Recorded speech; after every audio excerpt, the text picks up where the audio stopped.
आप सभी को मेरा नमस्कार। आज आप सभी के समक्ष मैं अपना पहला वीडियो लेकर प्रस्तुत हूं और इस वीडियो का शीर्षक है वायरस। जैसा कि हम सभी जानते हैं कि आज देश विदेश में कोरोना वायरस का प्रकोप फैला हुआ है। हर मनुष्य एक डर के साए में जी रहा है। लेकिन क्या कभी किसी के मन में यह जानने की जिज्ञासा हुई कि वायरस वास्तविक रूप से होते क्या हैं? क्योंकि बिना वायरस को समझे इनसे बचाव संभव नहीं है। और वायरस को समझने के लिए हमें इस विषय की गहराई में जाना ही होगा। विज्ञान ने आज बहुत सफलता प्राप्त कर ली है। मनुष्य के जीवन को भिन्न भिन्न आविष्कारों से सुविधापूर्ण बना दिया है। वायरस के विषय में विज्ञान क्या सोचता है वह आपको आज बताना चाहूंगा। हर मनुष्य के मन में 3 प्रश्न आते हैं। वायरस क्या है, वायरस कैसे फैलता है और वायरस से बचाव के क्या उपाय हैं। इन तीनों प्रश्नों पर विज्ञान की क्या सोच है वह आपको मैं आज बताता हूं। विज्ञान के अनुसार वायरस की मूल परिभाषा है, ना तो वायरस सजीव है और ना ही निर्जीव है।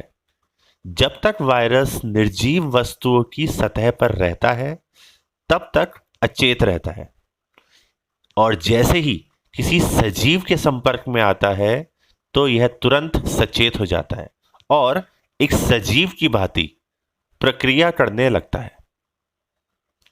वायरस निर्जीव वस्तुओं की सतह पर सैकड़ों वर्षों तक जीवित रह सकता है, एक स्थान से दूसरे स्थान तक यात्रा कर सकता है, आपके हमारे माध्यम से, जल वायु आदि के माध्यम से।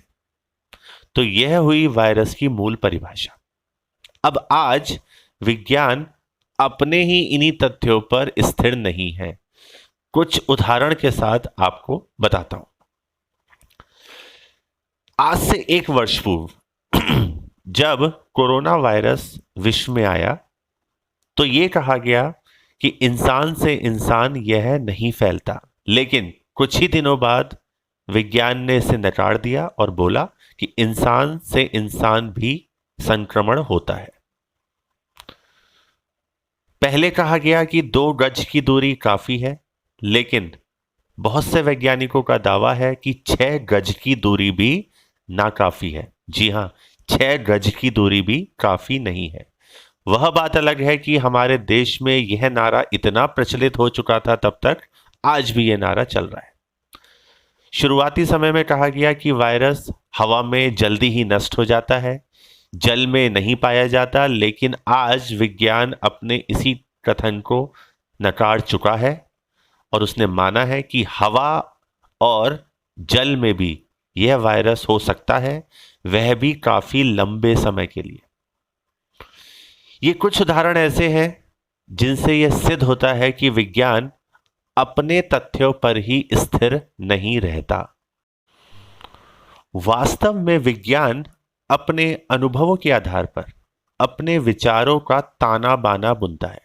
जितने ज्यादा प्रयोग और अनुभव एक ही दिशा में जाते हैं, विज्ञान की नजर में वही सर्व सत्य बन जाता है, जिसके भविष्य में कुछ नया अनुभव होने पर परिवर्तित होने की पूरी संभावना बनी रहती है। इन्हीं कारणों से विज्ञान की वायरस के विषय पर बताई गई जानकारी विश्वसनीय प्रतीत नहीं होती। अब एक सरल उदाहरण से विज्ञान के वायरस के फैलने संबंधी विषय पर अल्प ज्ञान के बारे में आपको बताता हूं। जी हां, अल्प ज्ञान के बारे में आपको बताता हूं।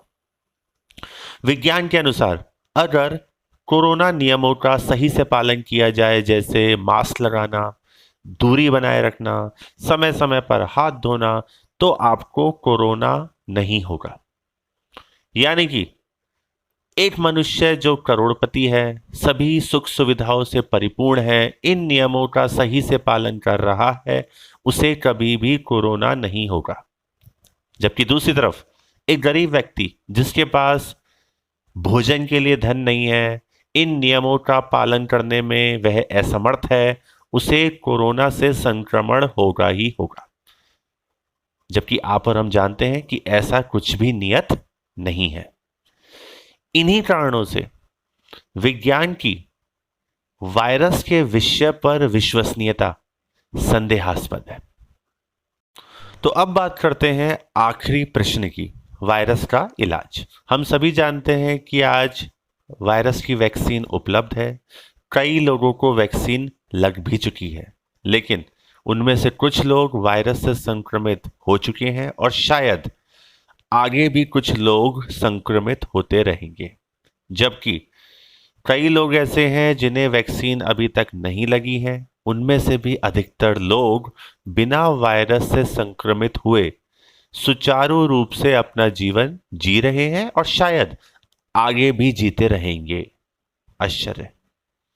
तो कुल मिलाकर ऐसे कई तथ्य और उदाहरण हैं जिन्हें अगर भली भांति सोचा जाए, समझा जाए, तो विज्ञान की नजर से वायरस को समझ पाना नामुमकिन है।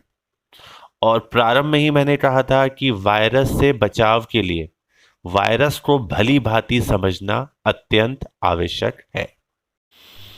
इस वीडियो में इतना ही। इस वीडियो की मंशा यह कतई नहीं है कि आप कोरोना नियमों की अनदेखी करना शुरू कर दें और बेफिक्र हो जाए। बिल्कुल नहीं, ऐसा आपको बिल्कुल नहीं करना है।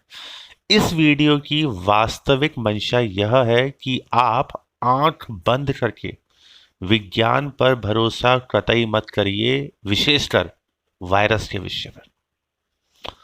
अगले वीडियो में वायरस के विषय में अध्यात्म क्या कहता है, यह आपको बताना चाहूंगा। तब तक के लिए धन्यवाद।